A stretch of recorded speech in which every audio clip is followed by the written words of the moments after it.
bato para maging banal. Pinangalanan niya ang lugar na iyon na Betel. Umalis si Jacob at ang sambahayan niya sa Betel, manganganak na roon si Raquel, malayo pa malayo pa sila sa bayan ng Efrata, sumakit na ang tiyan ni Raquel. Nang matindi na ang sakit, sinabi ng manghihilot sa kaniya, huwag kang matakot, Raquel, lalaki na naman ang anak mo.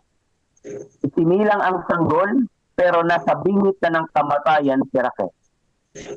Bago sa malagutan ng hininga, pinangalanan niya ang sanggol na Ben-Ori, pero pinangalanan ni Jacob ang sanggol na Benjamin. Namatay si Raquel at inilibing sa tabi ng daan na papunta sa Efrata, na tinatawag ngayong Bethlehem. Nilagyan ni Jacob ng bato ang libingan ni Raquel bilang palatandaan at hanggang ngayon naroon pa rin ang palatandaang ito. Nagpatuloy si Jacob sa kanilang paglalakbay. Pagdating nila sa kabilang panig ng Migdal Eder, nagtayo sila roon ng mga toldan nila habang nakasiraroon sila Jacob. Sumiping si Ruben kay Bilha na isa sa mga anak o asawa ng kanyang ama. Nang malaman iyon, galit na galit siya. Verse 23, ang mga anak niya kay Helea ay sina Ruben na panganay, pagkatapos si Simeon, Levi, Huda, Isakar at Zebulon. Ang mga anak niya ay sina Jose at Benjamin. Ang mga anak niya kay Bilha na alipin ni Raquel ay si Dan at Naphtali. Ang mga anak niya kay Zilpa na alipin ni Leah ay sina Gad at Aser. Silang lahat ang anak na lalaki ni Jacob na isinilang sa Padan Aram. Verse 27, pumunta si Jacob sa ama niyang si Isaac sa Mamre, malapit sa Kiryat Arba na tinatawag ding Hebron. Ito ang lugar na tinitirhan ni Isaac na siya ring tinirhan noon ni Abraham. Namuhay si Isaac ng 180 years, namatay siya sa katandaan na kontento sa kanyang buhay at kasama na ng kanyang mga kamag-anak sa makabilang buhay na ininibing siya ng mga anak niya sina Esau at Jacob. So kung kayo po, meron po pala ditong mga tanong mga kapatid, no po? At ito po ang pwede po nating pagsalu-saluhan, no po? Yung pwede po nating pagsiran. Ang unang tanong po ay ano po ang sinasabi ng kapitulo may kinalaman po sa tinatawag nating Diyos. No po? Ano bang sinasabi ng talata tungkol sa Panginoon po natin? Pangalawa, ano po ang sinasabi nito tungkol naman sa atin bilang tao? At ang ikatlo, ano po, sabi po rito, what will you follow to obey God? Ano bang bagay na gagawin natin para makasunod tayo sa Panginoon? At ang ikaapat ay kanino po natin ito ibabahagi. So mga minamahal, mga kapatid, ito pong apat na tanong po na ito ay pwede po natin itong sagutin at magsalu-saluhan.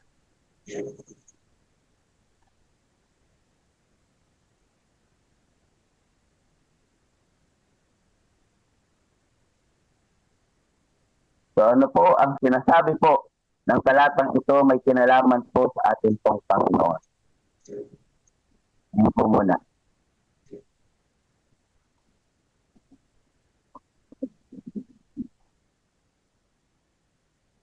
Ano pong nais mag-share mga kapatid? Ano po ang sinasabi ng kapitulo po natin may kinalaman po sa ating pong Panginoon? Sige po.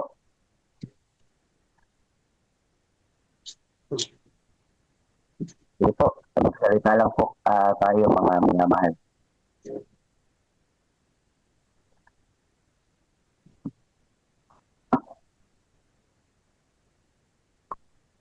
Pastor Glenn, wala ka naman yata. Pwede bang mag-share ng konti? Ay, sige po. Sige po, Alden. yung sa verse 11, nakita ko yung sabi ng Panginoon ako ang Diyos na makapangyarihan sa lahat. Ikaw ay lumago at magpakarami. Isang bansa at maraming mga bansa ang magmumula sa iyo at mga hari ay magmumula sa iyo. Yung salitang magpakarami, noon din pala ay binanggit na sa kanya ito. No? Parang sa panahon ng ating Panginoon ay winika niya sa atin yung humayo. Kaya siguro kung minsan, yung mga kapatid ay ginagawa yung pagpapahayag para dumami. Pero ang nagiging sa akin, para sa akin lang, magpakarami para masaya. Hindi magpakarami para maraming mailapit sa ating Panginoon. Sana yung maging layunin natin ay dumami para marami yung haharap sa pagdating ng ating Panginoon. Yun lang po ang sa akin, Pastor. Yan po. Kasi na pa po ang gusto magpahayag. Totoo po yun. Isang bagay po talaga na inan sa atin na magpahayag. Ano po. Yun nga, ewan ko pong napanood niyo po yung si Jessica Soho. Ano po. Siya po ay meron po siyang 22 na anak. Ano po. Yung meron siyang 22 na anak, sapagkat ang katwiran niya daw isa, ay iyon daw naman ay inutos ng Panginoon. Kaya meron siyang isang asawa, pero ang anak niya po ay 22. Ano po. So, grabe po yung pagkatapad niya doon sa bili ng Panginoon. Sino pa po ang gusto pong magsalita, mga kapatid?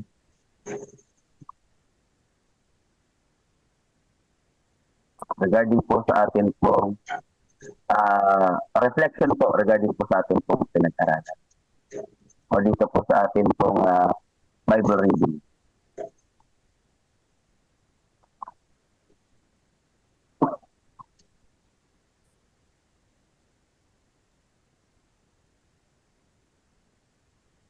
Titingnan niyo po, ako po ay merong kung titingnan niyo po mga minamahal, kung gaano po pinaalala ni Jacob yung mga bagay na ginawa sa kanya ng Panginoon. Ano po? Bagaman si Jacob ay nakaranas ng mga bagay na kung saan ay sasabihin na lang natin ay parang bakit nangyayari sa kanya ito. Pero hindi niya nakalimutan yung kung paano siya sinamahan, kung paano po nangako ang Panginoon. Bilang isang Kristiyano, mga kapatid, kailangan lagi nating meron tayong dapat panghawakan sa Panginoon. So, para mas lalo tayong tumatag sa pananampalataya natin, mas lalo tayong maging masigasig sa Panginoon, meron pala tayo dapat pinanghahawakan sa Panginoon. Ito yung mga bagay na ginawa sa atin ng Diyos nung una pa man. Ano po?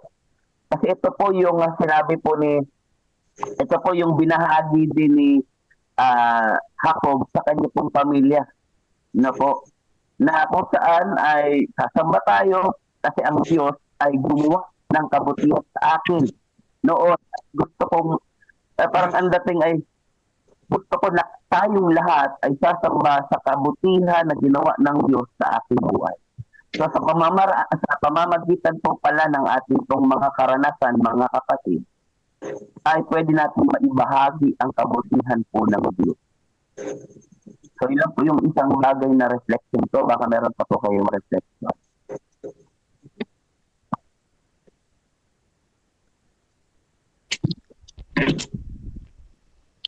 Pastor. Sige po. Okay, God bless morning po, Pastor, at sa lahat ng mga nasa Zoom, nasa Facebook, nasa YouTube. Magandang umaga sa atin lahat. Ano po? Ang aking reflection dito ay una, yung pagbabago ni Israel, ni Jacob, ano. Pero may panawagan ng Diyos sa kanya, no. Kaya siya ay sumunod. Siya ay pinapupunta sa Bethel, ano po, kung saan ay doon siya pinapupunta ng Diyos, ano, saan doon pakita ang Diyos sa kanya, no.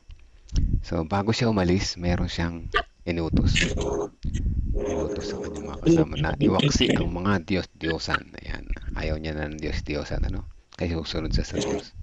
So pinapakita dito na sa pagbabago natin, Sa pagbabago ni Jacob, ayaw niya na yung nakaraan, ano. So, ganoon din naman sa ating buhay. Ang Diyos ay palaging nariyan, ano, sa ating buhay. Nananawagan ng pagbabago dahil tayo ay mga makasalanan, ano. So, dapat pag tayo ay handang magbago, handa nating talikuran yung ating mga dating nang ginagawa na hindi tama, ano. Alam natin hindi tama. Kalimutan na natin yan para tayo ay tuluyang makapagbago, ano po. So, sa ating pagbabago, kagaya nila Jacob, sinamahan sila, no? Hindi sila iniwanan ng Diyos, ano? At pangalawa dito ay, sabi dito kapag tayo sinusunod natin ang Diyos sa kanyang panawagan, pinapatatag niya lalo yung kanyang mga pangako sa ating buhay. Pangako ng ano, na tayo ay kanyang gagabayan, samahan, ano po. At then, bilang dito sa kanilang sa kanilang paglalakbay patuloy nila Jacob, nagtayo siya ng ano, ng alaala, yung haliging bato. Ayan, ano, simbolo ng pagtatalaga at salamat sa Diyos. Ganoon din naman sa ating buhay. Hindi man tayo makapagtayo ng bato, tayo ay nagkakaroon ng covenant sa Panginoon, ano, bilang pagtanggap natin sa Kanya bilang personal at tagapagligtas. Sa pamamagitan ng bautismo, ito ay isang parang pagtatayo ng isang haliging bato, pag-aalay ng ating buhay sa Kanya na pagtatalaga at kasama na ang pasasalamat. Kaya ang aral natin din sa lesson na ito ay patuloy tayong magtiwala sa Panginoon. Kahit ng Jacob, di naman siya pinabayaan ng Diyos. Ano? At sa huli, pangatlong punto, sa kabila ng kalungkutan, may pag-asa. Habang sila ay naglalakbay, nanganak si Raquel, siya ay namatay, ano, sa kanyang panganak. So, pinanganak niya si Benjamin. Ito ay una pinangalanan nilang ano to, Beroni. Ibig sabihin ay anak ng aking kalungkutan. Yun ay pinangalan ni Raquel. Ngunit, pinalitan ni Jacob na Benjamin. Ibig sabihin ay anak ng aking kanan o tagumpay. Ano po. So, minsan sa ating buhay o madalas sa ating buhay, tayo nagkakaroon ng mga hindi ka nais-nais na pangyayari, no? At tayo nalulungkot, tayo nalulumbay. Kung ating titingnan ng Bible, ng banal na kasulatan, may mga kagaya nito, no? Kagaya ni Raquel, namatay. So, ang titingnan natin yung bright side. Siguradong may bright side sa kabila ng darkness. Ano po? Parang naglakbay ka sa tunnel. Madilim. Ngunit sa dulo nito may maliit na ilaw na unti-unting lumalaki. At sa ating buhay na madilim, may munting iliwanag, si Jesus, na habang lumalapit tayo sa liwanag na yon, ang ilaw ay unti-unting lumalaki. Yan po ang tinatawag na pag-asa sa gitna ng kalungkutan. Yan lang po ang aking reflection sa umaga nito. Amen. Maganda po, no? Nakaka-titingnan po natin. So, lalong tumatatag po, kagaya ng nabanggit po ng ating kapatid, na the more na tayo po ay sumusunod sa sinasabi ng Panginoon, the more na nagiging proven na po, na mas lalong tumatatag yung ating pong pananampalataya at mas lalong natin na pangahawakan na totoo yung pangako ng Panginoon. So, maganda po. Meron pong binanggit dito na po sabi po dito, ating kapatid, God is inviting us to return to Him gaya ng panawagan na back to the altar. Na po, so tama po. Totoo po yan na po. Ang Panginoon inananawagan sa ating palagi. Ano po, ang Diyos, kung titingnan po natin, ang Diyos po yung nag-initiate dito. Hindi po si Jacob. Siya po yung nag-initiate ng lahat. Kahit sa pagpapalit ng pangalan. Na po, sa pagpapalit ng pangalan ni Jacob, ang Diyos po yung nag-initiate. Hindi po sinabi ni Jacob sa Panginoon, Lord, palitan mo na yung pangalan ko. Ayoko na ng pangalan ko kasi hindi maganda. Na po. Pero yung Panginoon ang nagpalit na ito. At ang pangalan na ito ay katunayan kung anong meron ng relasyon si Jacob sa ating pong Panginoon. So sinabi po dito ng ating kapatid, no? Kabilin-bilinan ng Diyos ay ipagtayo siya sa Bethel. Nagdambana, mayroon akong kilala na mga nag-abroad, 10 years siya sa abroad. ang pinagmamalaki niya na hindi nila siya kilalang SDA.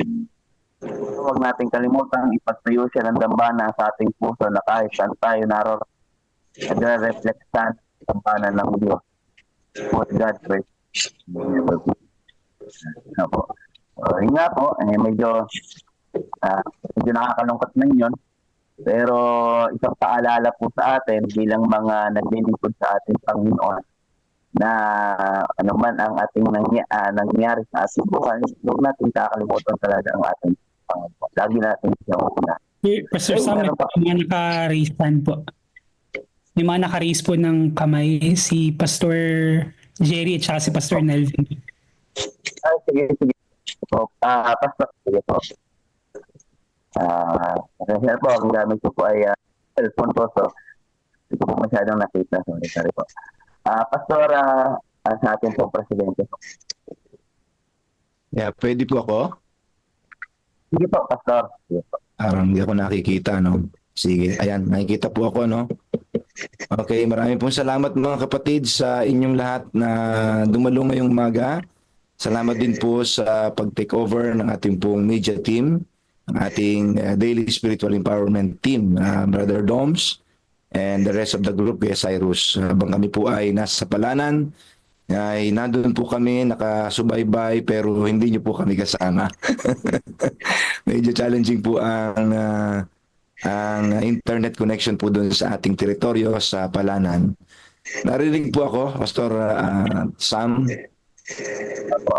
Ayan, salamat po. Okay, ito pong ating binabasa ngayon, chapter 35, ay napakaraming mga realidad ng buhay na katulad ng sa atin din ngayon. No? Mayroong mga namatay ng mga kamag-anak, mayroong Diyos na kinikilala.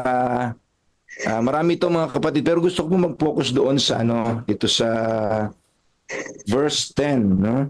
Verse 10 and 11.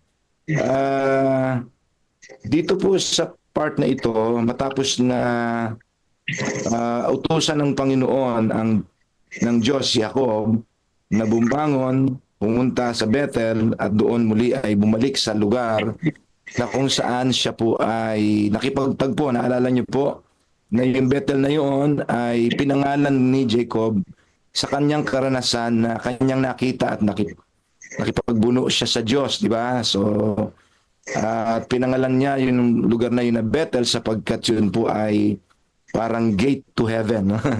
Isang pintuan papunta sa langit. Doon niya nakita ang Diyos. Tapos, noon po siya nandoon, ay pinangalan po niya uli. Mga kapatid, ang pinangalan niya ay El Bethel. Alam niyo, yung Bible, maraming ganyan, no? Pagpapalit ng mga pangalan. So, si Jacob ay ganun din, pinalitan uli ang pangalan. So, because name in the Bible is very significant, especially it was introduced as na parang kasama nila ang Diyos o yung nag-aalis po ng takot yon kapag ang karanasan na kasama ang Diyos ay nag-aalis po ng takot. El Bethel, ang ibig sabihin po ng El Bethel ay inulit-ulit, no? Ang Diyos ay may bahay. Parang gano'n, no? El Bethel, Bethel is the house of God, and El Bethel, ang lugar na iyon ay totoong tahanan ng Diyos. Ibig sabihin, naranasan ni Jacob na makapiling talaga niya ang Diyos. At ang Diyos na iyon ay nag-uutos palagi na mayroong ipinagagawa sa kanya. Dito po mga kapatid, bakit importante na ipinakikilala ng Diyos ang kanyang sarili? Kasi mayroon po siyang ipapakita na hindi madaling paniwalaan. Mayroon siyang ipapakita, gagawin na sa tingin natin ng tao ay napakahirap. Mapapansin niyo mga kapatid, pinalitan yung pangalan ni Jacob sa verse 11 and then nagpakilala yung Diyos. Ano po yung pinakilala niya? Also God said to him, I am God Almighty. Ang translation po nito mga kapatid sa Hebrew is El Shaddai. El Shaddai, no? And then sinunod po ng Diyos na be fruitful and multiply, a nation of company nations. Na ito rin ho yung pong ipinangako ng Diyos kay Abraham, ang lolo ni Jacob. Mababasa niyo po ito mga kapatid na unang nabanggit sa hindi ako nagkakamali, ay Genesis 17:1. Noong ibibigay na po ng Diyos kay Abraham yung kanyang ipinangakong anak na si Isaac.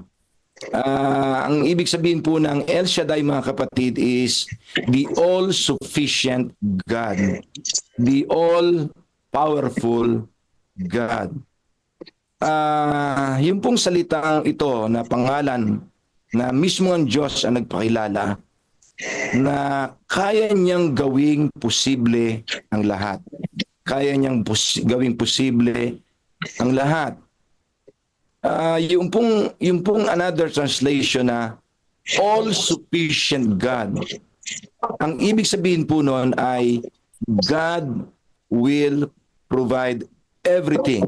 Okay, so God's providence. Kaya nga, sa akin pong pagtingin dito, mga kapatid, as I reflect on this, sa akin ay parang sinasabi ng Diyos na huwag kang matakot. Tiwala ka sa kapangyarihan ko.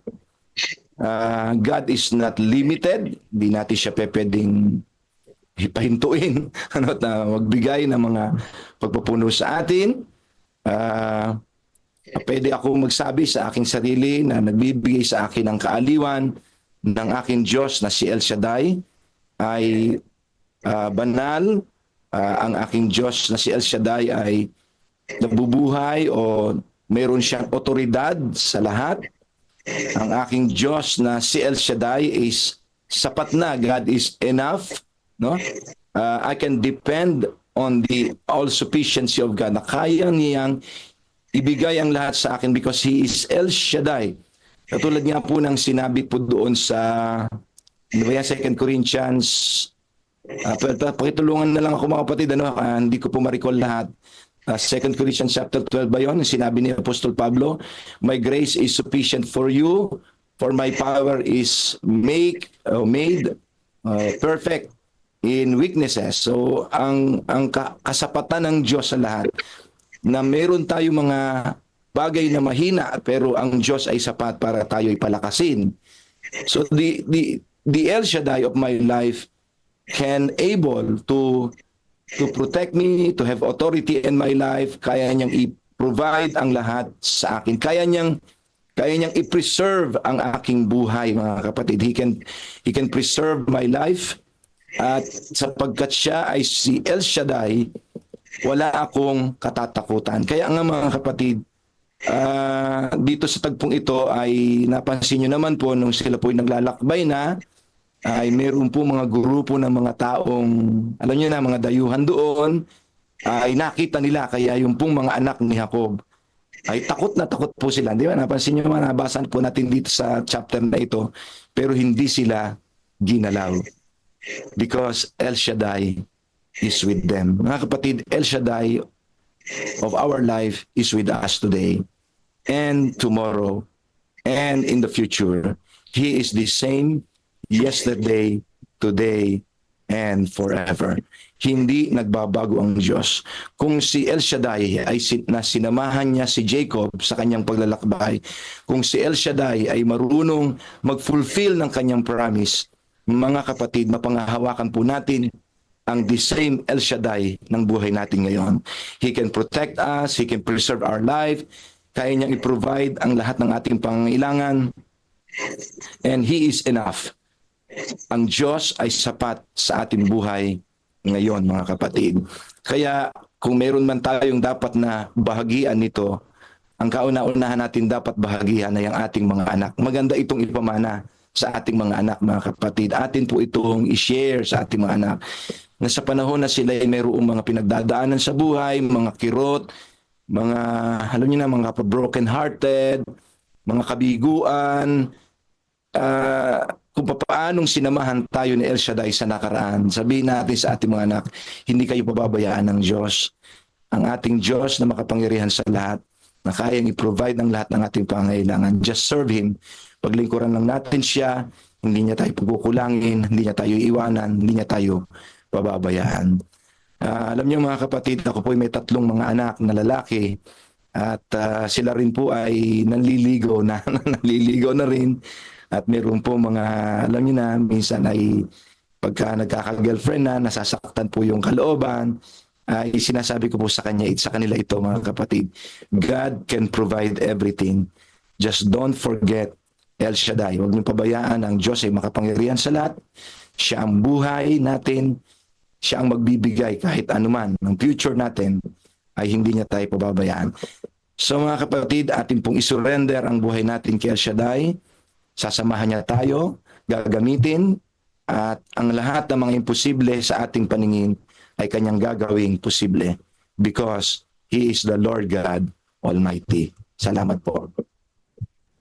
Amen. Pastor Tao, meron. Ayan, so dito sa Genesis 35 ay talagang napakayaman ng mga lesson sa buhay. At nais kong banggitin yung maikling tula dito sa Genesis 35, pinakabuod para sa akin na reflection ko ngayong umaga. Sa gitna ng landas ng ating paglayo, tinatawag tayo ng Diyos na totoo. Sa Bethel niya, tayo'y muling inaanyayahan upang magsisit sa Kanya ay bumalikan. Ang pusong nadungisan, nililinis niya. Sa Kanyang harapan, may bagong pag-asa. Alisin ang Diyos-Diyosang walang buhay. Sambahin ang Diyos na kailanmay di kumukupas. Sa gitna ng luha, kabiguan at hirap, presensya niya'y di kailanman lumalayas. Sa Kanyang tipan, tayo'y pinatitibay. Mga pangako niya'y hindi nagwawakas. O bayan ng Diyos, lumakad sa liwanag, sa panibagong simula sa Kanyang nilalakip. Sa bawat kahinaan, may kapangyarihang tunay. Pag-ibig ng Diyos ay laging sapat, laging buhay. Kaya dito, mga kapatid, sa Genesis 35, may kita po natin yung, bagamat isang chapter lang ito, may kita po natin yung pinaka-prinsipyo ng ating Panginoong Diyos para sa bawat isa sa atin. Pinakita rito na normal na ang tao ay lumalakad na mayroong kasalanan, kasi talagang nabuhay na tayo sa kasalanan ni si Jacob. Nakita natin dito na ang tao ay nababago yung pangalan, mga palayaw talaga yan, mayroong nanganganak, di ba? Nanganganak at siyempre yung realidad ng buhay namamatay. Pero pinaka-the best dito na nakita ko, ang Panginoong Diyos, doon pa lang sa verse 1, si Jacob ay pinababalik sa Bethel o sa bahay ng Panginoong Diyos. Doon sa chapter 28, nakita natin na nagtayo si Jacob ng dambana, yung tinawag ng Bethel, at ang Panginoong Diyos dito sa 35, pinababalik siya doon. So ano man ang yugto ng buhay natin, meron man tayong bagong pangalan, may bagong pagpapala man tayo sa ating Panginoong Diyos, ang sabi ng Panginoon, bumalik tayo sa Bethel. Meron man tayong biguang nararanasan, lalo na kamatayan sa loob ng ating pamilya, pinababalik tayo ng Panginoong Diyos sa Bethel, na patuloy na sumamba sa ating pong Panginoong Diyos. At nakita ko dito, ang Diyos ay tapat. Kahit na tayo ay hindi tapat minsan, ang Diyos ay nananatiling tapat. Kasama natin siya sa bawat yugto ng ating pong mga buhay. Kaya mga kapatid, no, sa ating pong buhay na ito, wag nating kalilimutan ng ating Panginoong Diyos. Patuloy natin siya sambahin dahil ang Panginoong Diyos ay patuloy na gumagabay sa atin. Believe mo, di ba, sa 34, matindi yung pagkakasala nila. Pero pagdating dito sa 35, naalala pa rin ng Panginoong Diyos sila Jacob, di ba? O, naalala pa rin ng Diyos si Jacob. Bakit? Ang Diyos ay tapat eh. Ang gusto niya sa mga bayan niya, lalo na sa pinangakuan niya, manatili sa Kanya, ano man ang naging hamon ng buhay. So God first morning po sa inyo pong lahat, mga kapatid. Amen. Amen. Marami po tayo napagaganda po ng mga reflection natin at alam ko po at meron po tayong mga bagay na napulot at tutunan na mas lalo po tayong lumakas sa ating pong pananampalataya at pagkakilala sa Panginoon. So ngayon po tayo po ay dadako sa ating pong devotional na pangungunahan po tayo ng isa po sa elder. Ang pangalan po ay si Elder Robert Reyes. Lagay po natin sa kanya ang pagkakataon. Okay.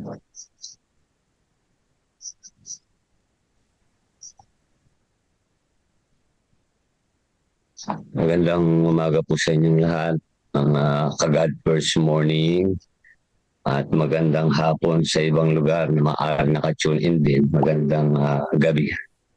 Anong oras man? Amen. God first morning po sa lahat. At tayo ay Bible reading naman dito sa atin. Bible reading. Mag-lest forget tayo para kapag-reflect din tayo sa sarili natin. Ano po? And then natin si Pastor, papasok siya. At ayan, napakaganda ng Bible reading. Kaya ako natutuwa, meron tayong Bible reading. Tayo makikita mga magaganda. Halimbawa ng ating buhay na makakatulong sa ating paglago, sabihin natin paglago at pananampalataya. Ano po? Yan ang buhay ni Jacob. Sa huli, meron pa nga doon Sa huli ay nung namatay na yung kanilang, bumalik si Jacob kay Isaac sa tatay niya. At namatay yung kanyang tatay sa edad na 108 years. Kasama pa rin niya naglibing sa tatay niya si Esau, yung kanyang kapatid. Muli sila nagkita, mga kapatid. Muli sila nagkita. Hindi na talaga sila nag-away ng kanyang kapatid. Nagkaroon sila ng reunion. Nangyayari din yan sa ating buhay. Pag may tayong kamag-anak na nagpahinga, doon nagkakaroon ng mga reunion, yung mga matagalan din nagkikita mga kakaanak. So sa madaling salita ay ang ating buhay ay maging malayo man tayo sa ating mamahal sa buhay ay malapit pa rin ang ating puso sa kanila. Ganun din ang Panginoon. Ano po? Teka, Pastor, accept ko lang. Ayan. So, yan ang ating Bible reading. Napakaganda. At nandiyan na si Pastor. Para sa ating lest we forget, ibigay natin ang pagkakataon kay Pastor. Pastor, God first morning po ulit. Okay na po, naka-on na po. First morning po. So yung ating, kausap ko yung Bebs. So yung ating pag-aaral ngayong May 21, kongregasyonalismo. Kongregasyon, ang haba nito. Kongregasyonalismo ba ang tamang paraan? So tayo po ay manalangin mga kapatid. Isang mapagpalang umaga, Panginoong Diyos, isang aming tagapagligtas, kami patuloy na sumasamba sa inyo. Patuloy kaming lumalapit sa umaga na to na tulungan niyo po kami, O Diyos, na kayo po ang patuloy naming sambahin at makita namin ang inyong kabutihan sa aming pagbabasa ngayon, sa aming devotional at marami kami mga matutunan ng mga practical na bagay. Salamat po, Panginoon, sa pag-ibig po sa amin at sa pagdinig ng aming dalangin sa banal na pangalan ni Jesus. Amen. So sang-ayon po dito sa 1 Corinthians 16:19, binabati ko na kayo ng mga iglesia na sa Asia. Kayo'y buong pusong binabati sa Panginoon ni Aquila at Prisca, kasama ng iglesyang nasa kanilang bahay. So makita natin dito, iglesia nasa kanilang bahay. Ito pong talata na ito ay isa sa mga talata na nagpapatunay na ang church ay hindi lamang sa malalaking building. Sa unang panahon at kahit sa kanilang bahay ay meron silang church. Ibig sabihin meron silang care group, meron pagpupulong sa kanilang bahay. Yan, iglesia na nasa kanilang bahay. So sabi po dito sa baka ating malimutan, si Joseph Bates ay nakikiisa sa mga whites sa kanilang pagmamalasakit para sa kaayusan ng ebanghelyo at kaswato ng restorationist roots ng kanyang karanasang connectionist. Nagsabi siya na ang biblical na kaayusan sa iglesia ay kailangan maibalik bago ang ikalawang pagdating ni Jesus Christ. Nangatuwiran siya na noong Middle Ages, ang mga lumalabag sa batas ay ginulo ang mga mahalagang elemento ng Kristyanismo gaya ng Sabat at biblikal na kaayusan sa iglesia. Ginamit ng Diyos ang mga Adventistang Sabatarian upang ibalik ang ikapitong araw na Sabat at ito ay ganap na malinaw. Sa kanyang isip na ang Diyos ay gagamit ng mga taong sumusunod sa kautusan bilang mga instrumento upang ibalik ang isang maluwalhating iglesia na walang mansa o kulubot. Ang pagkakaisang ito ang ng pananampalataya at ang perpektong kaayusan sa iglesia ay hindi kailanman umiral mula noong panahon ng mga apostol. Napakalinaw na dapat itong umiral bago ang ikalawang pagdating ni Jesus. Sa pagpapanumbalik ng lahat ng bagay habang ipinahiwatig ni Bates na naniniwala siya sa pananauli ng apostolikong kaayusan ng iglesia, wala siyang iniwang puwang para sa anumang elemento ng organisasyon na hindi matatagpuan sa bagong tipan. Si James White, sa maagang yugtong ito, ay mayroong katulad na opinyon. Kaya naisulat niya noong 1854 na ang ibig naming sabihin sa kaayusan ng Ebanghelyo o Iglesia ay kaayusan sa kalipunan ng Iglesia at disiplinang itinuturo sa Ebanghelyo ni Jesucristo sa pamamagitan ng mga sumulat ng bagong tipan. Pagkaraan ng ilang buwan, nagsalita siya tungkol sa perpektong sistema ng kaayusan na tinakda sa bagong tipan sa pamamagitan ng inspirasyon ng Diyos. Ang kasulatan ay nagpapakita ng isang perpektong sistema. Sina White, Bates at iba pa ay lubos na nakatitiyak na ang bawat aspeto ng kaayusan ng iglesia ay kailangan tahasang nabaybay sa Biblia. Kaya nga si J.B. Fresby ay nangatwiran laban sa anumang pangalan ng iglesia maliban sa ibinigay ng Diyos sa Biblia. O, gaya na sinasabi niya, ang iglesia ng Diyos ay ang tanging pangalan na nakita ng Diyos na angkop na ibigay sa kanyang iglesia. Kasi nung wala pa tayong pangalan mga kapatid, diba sa Batarin Adventist pa lang tawag, nung nagbubuo na sila ng organisasyon, nagkaroon sila ng malaking pagpupulong, napipili na sila ngayon ng pangalan ng ating church. Ayan nga si Presby, ang kanyang isinuggest, Iglesia ng Diyos.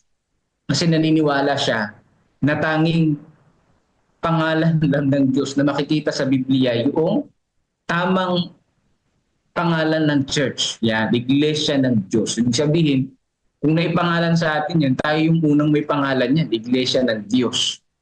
Pero tayo ay naging Seventh-day Adventist. Alamin natin yan kung bakit, mga kapatid. Sa sobrang literalistikong pananaw na iyon, hindi nakakagulat na makita ang mga naunang Adventista mga leader na tinatalakay ang mga tungkulin ng mga diakono at matanda sa iglesia ayon sa itinakda ni Pablo. Ngunit medyo nakapagtataka ang makita silang binibigyang kahulugan ng iglesia bilang tumutukoy sa isang partikular na kongregasyon ng mananampalataya.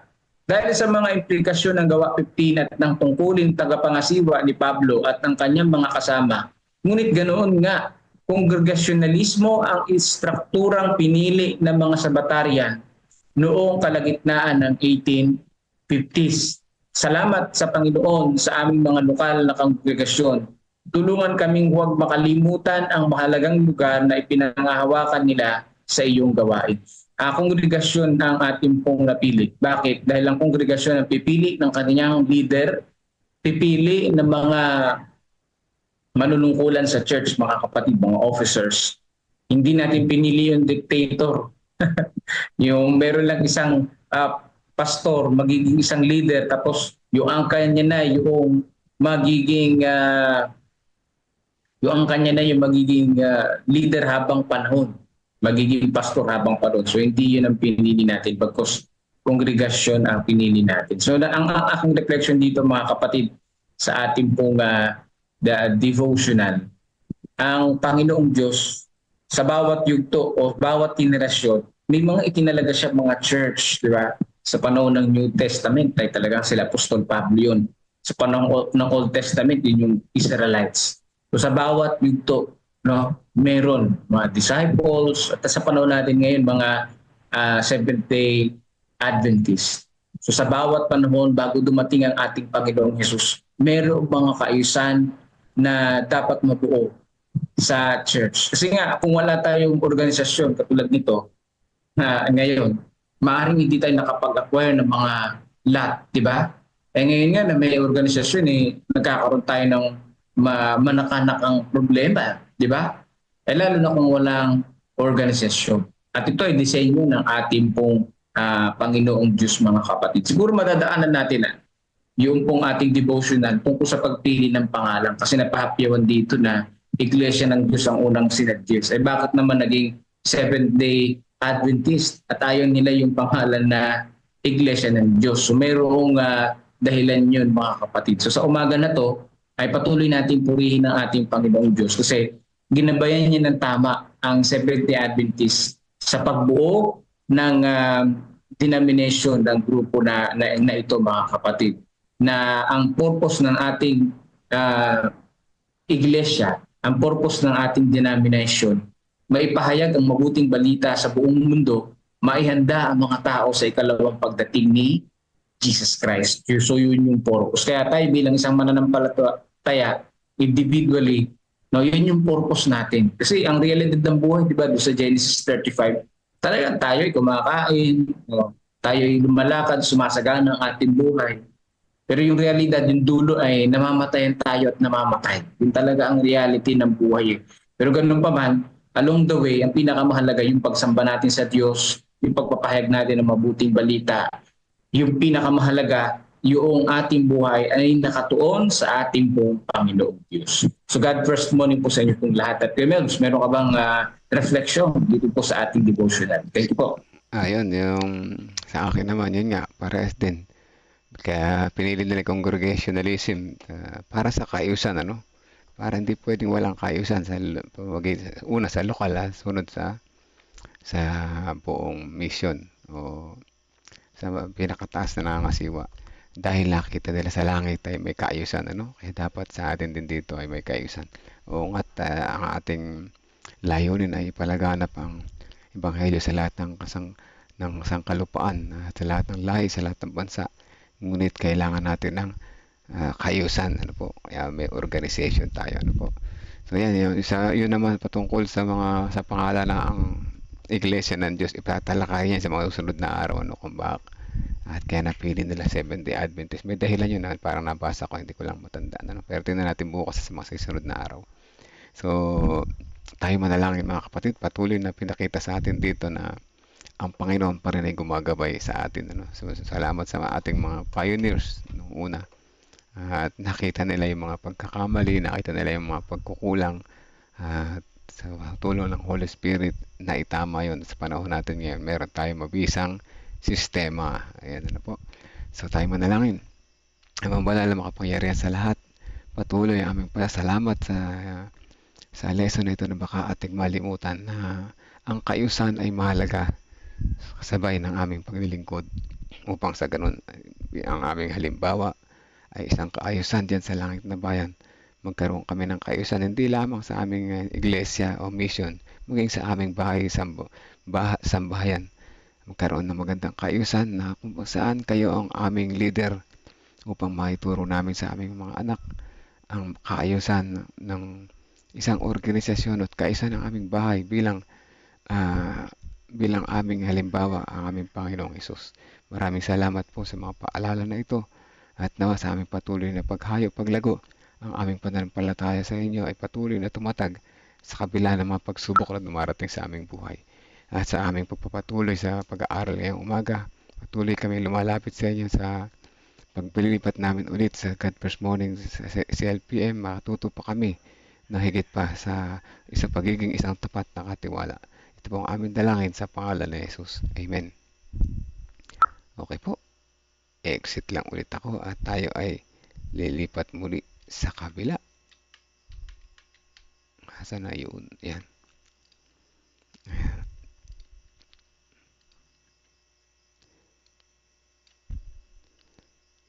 Okay. Bagay na yon, kaya gumawa sila ng sarili nila. Yun po ang nakakalungkot sa ating kalagitnaan ngayon. Hindi isa yung idea ng bawat isa. Dapat po isang pananampalataya lang, isang Panginoon, isang doktrina lang. Yun lang po. Maraming salamat po sa inyo pong reflection. So, ito ako, malungkot mang isipin. Talaga na, yun po mga kapatid. So, meron po kayong reflection pa po. At last na lang po. At pagkatapos po, ako na po tayo sa susunod na bahagi.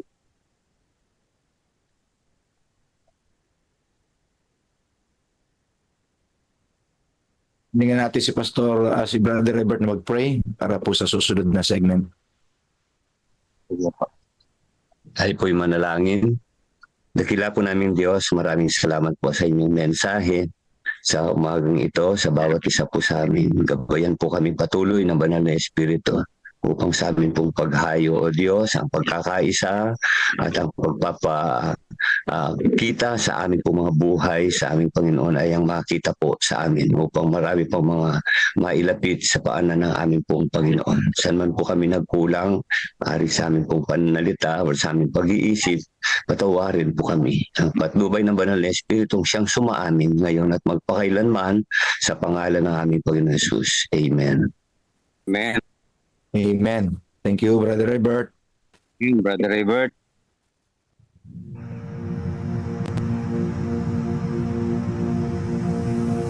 After Jesus returned to heaven, his disciples remained with the awesome task of taking the gospel to the whole world. Filled with the Holy Spirit, these men and women proclaimed the message they had received with boldness and power, reaching out to all corners of the then known world. But it was not without great opposition, first from the Jews, then from the Roman state. Many Christians were faithful to the point of death, suffering torture and humiliation from cheering onlookers at the Circus Maximus and Colosseum in Rome and throughout the empire. However, the blood of the martyrs only paved the way for the further spread of the gospel. After years of persecution by the Roman emperors, one of them, Constantine, professed conversion to Christianity in 312 AD. Now Christianity became popular, but it resulted in many pagan practices and symbols entering the church, particularly in Rome. The Bishop of Rome assumed more and more power and authority and began to oppose and oppress all who recognized Jesus alone as the head of the church and who accepted the Bible alone as the supreme authority. To escape this increasing persecution, God's true people withdrew to the wilderness areas of Europe. In northern Italy, the Waldenses took refuge in the mountains. While many were slain, the light continued to shine in the darkness. God was still in control, and he began to raise up men like Wycliffe, Huss, Tyndale, Luther, Calvin and Zwingli to stand for his truth. They stood for the Bible alone, faith alone, and Christ alone. In 1798, in fulfillment of Bible prophecy in the book of Daniel, the religious and political supremacy of the Roman Church was temporarily reduced when General Berthier removed Pope Pius VI from his throne. Consequently, in the decades that followed, there arose a great awakening of interest in the prophecies of Daniel, and many were convinced Jesus was soon to return. In the United States, the Baptist preacher William Miller was joined by hundreds of other preachers in their expectation of the return of Jesus in 1844. However, when Christ did not return in 1844, further Bible study led a small group to discover that Christ's ministry in the heavenly sanctuary was an explanation for their great disappointment. They discovered that the Bible taught that the seventh day was the Sabbath that Jesus had set aside for his people. Slowly they came to understand that their mission was to preach the three angels' messages of Revelation 14. Their goal as Seventh-day Adventists was to preach with power the everlasting gospel and to prepare the world for Christ's return. More than 160 years have now passed. Years that have brought 2 world wars, numerous military campaigns, financial depression, the rise of atheism and secularism, as well as a booming world population with natural disasters increasing in frequency and intensity. Today, the Church's mission and message is more relevant and urgent than ever in its history. Jesus is coming soon, and the world must be warned. Prepare to meet your God. Amen. Amen. So ngayon po, mga kapatid,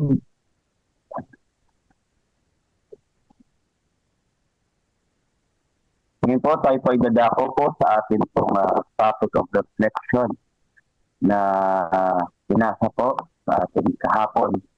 Ito po ay topic na may kinalaman po sa calling upon rich man. Ano po? So, konting bagay lang po regarding po dito po sa topic na ito ay tayo po, ang mundo po ay binabalaan. May isang mundo na dapat bigyan ng babala at tayo ay dapat na tawagin ang mga mayayamang tao sa mga miyembro ng simbahan o sa sanlibutan upang tulungan tayo sa gawain. Ninanais natin na lahat na nag-aangking Kristiyano ay tumayo kasama natin. Nais natin na ang kanilang mga kaluluwa ay mailabas ng may kalayaan sa pagtulong sa amin sa pagtatayo ng kaharian ng Diyos sa ating mundo. Dapat tayong tumawag sa mga dakila at mabubuting tao upang tulungan tayo sa ating gawaing makakristyano.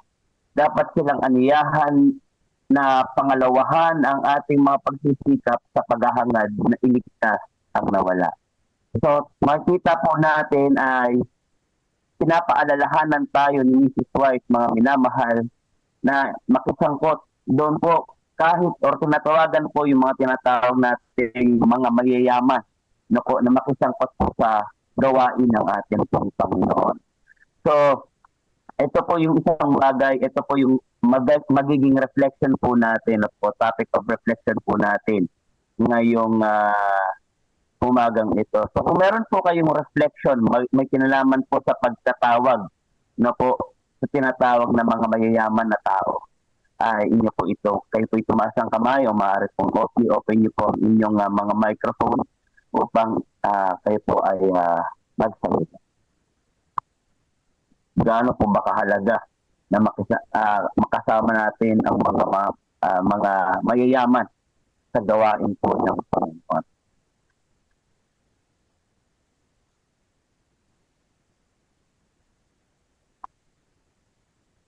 Ano po ang gustong magbigay ng reflection?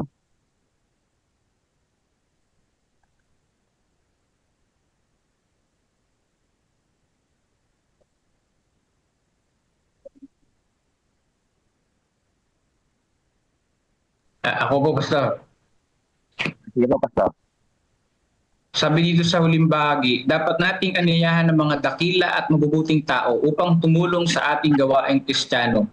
Dapat silang imbitahan na sumuporta sa ating mga pagsisikap na iligtas ang mga nawawala. So may mga tao na meron sa ating kongregasyon na mayroong kakayahan tumulong. So ang kailangan lang natin gawin ay imbitahan sila na maayos, ipakita sa kanila bilang isang mga leader, ipakita sa kanila yung direksyon ng plano ng church sa gawain ng ating Panginoong Diyos. At yung mga tao naman na yun willing na sumuporte.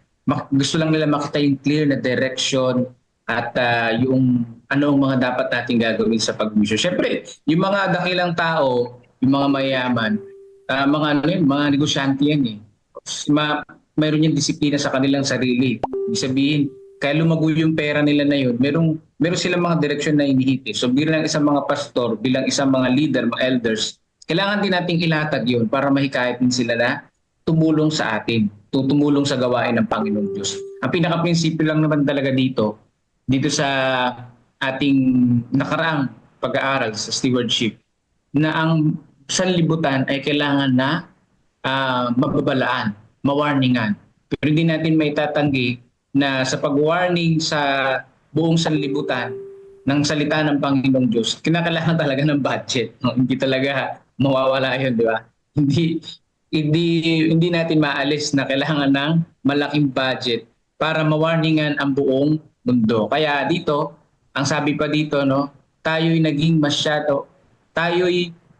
masyadong maingat sa pagtawag sa mamayayamang mga tao. Maging sila man ay kasapi ng iglesia o hindi, upang tumulong sa gawain. So ibig sabihin, kung tayo man ay manghihingi ng tulong o hihingi ng suporta, gawin natin ng maayos at mayroong pagmamahal. Hindi yung dahil siya ay porket mayaman, porket mayroong kakayahan, bilang isang leader, parang abusuhin mo naman na oy, ikaw, magganto ka na, maganyan ka. Hindi ganun, no? Kundi mayroong pagmamahal, mayroong sinseridad na kasapi siya sa gawain ng Panginoong Diyos. Hindi dahil parang nukututan mo lang kasi mayaman siya o may ganito siya. Kundi bilang kasapi ng membro ng church. No? At saka pag nagsosolicit tayo sa mga politiko, bago tayo pumunta doon, dapat nakapaglingkod din tayo sa community. Hindi yung parang pumunta ka lang doon para mamanlimos. Hindi natin dapat panglimus yung gawain ng Panginoong Diyos.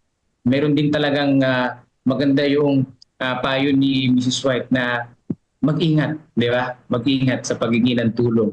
lalo na dun sa mga may makapangyarihan na mga tao. So all in all, sama-sama tayo sa gawain ng Panginoon mga kapatid na mawarningan ang buong sanlibutan sa ikalawang pagdating ni Jesus Christ, maging handa sa pagdating ng ating Panginoon. God first morning po mga kapatid. Amen. Alder, sige po. Parang tamang-tama po ito. Pastor, sa darating pong sa ating camp meeting ng ASI po, merong gawain dyan para lapitan yung mga mayayaman at maging kabahagi po sa ating gawain. Sa pangunguna po ng aming masipag na presidente, Brother Donnie. Ayan, naunahan kita, Mr. President.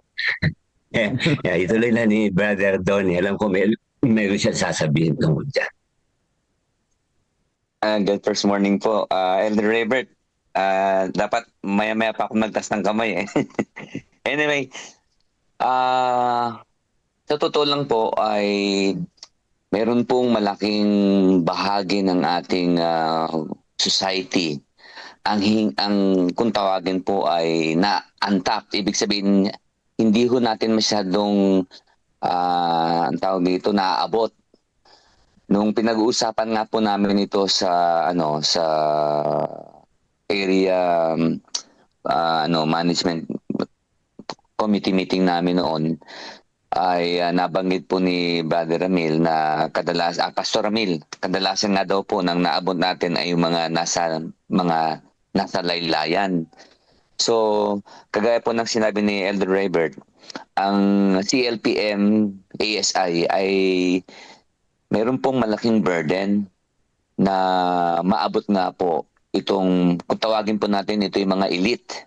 No, ito po yung mga elite, ito po yung mga negosyante, mga business owners, mga professional, mga public servants, digital nomads at mga retirees. Ang malaking katanungan po ay paano natin sila maabot. Meron tayong misconception na ang misconception po natin na yung ating mga Adventist na mga elite, meron tayong mga Adventist na elite, meron po. Kadalasan natatap lang ho natin sila sa pamamagitan ng kanilang pagsuporta bilang mga expert on their own fields. Halimbawa po, yung ating mga Adventist na architect, tinatap po natin sila para tumulong sa pagpapatayo ng mga iglesia at pag-maintenance. Pero pangunahin, tinatap po natin itong mga elite, itong mga business owners, itong mayayaman, patungkol po sa logistical or financial support. Yan, kadalasan natin silang natatap. Tama din naman po yun. Kailangan din po yun dahil sila po ay mayroong kakayahan upang tumulong logistically and financially. Subalit mayroong isang malaking bahagi po kung saan pwede sila matap at kung bakit ginawa o pinintulutan ng Diyos na sila po ay maging elite, maging mayaman, maging professional. No, mayroon pong malaking bahagi. Ito po ay kung saan sila po mismo ay gagamitin ng Diyos upang maabot nila yung kapwa nila negosyante, kapwa nila professional, kapwa nila business owner, kapwa nila public servants, kapwa nila retirees. Bakit po? Dahil they speak the same language. Kumbaga, kung ang Adventist na negosyante or Adventist na business owner ay aabutin po ang non-Adventist na business owner, madali po silang makakabot dahil una-una, they speak the same language. Pangalawa, mayroon po silang kumpiyansa. Hindi ho sila mahihiyang lumapit dahil negosyante din sila. Pangatlo, ito mga non-Adventist na lalapitan po nilang mga mayayaman, hindi ho mag-iisip ng kung bakit lalapit. Uy, baka kailangan nito ng tulong o baka kailangan nito ng ganito o baka naman kailangan lang nito ng pabor. Hindi po eh. Kasi nga, negosyante din sila. So ito po yung layunin, ito po yung mithiin ng ASI na ma-empower po natin yung ating mga kapwa, mga Adventist na mayayaman, na mga business owners, na mga professional, ma-empower po natin sila at sa tulong ng Holy Spirit po ay mabigyan po sila ng kakayahan na maabot nga po, ma-reach out ito pong mga mayayamang mga Adventist, mayayaman, mga professional.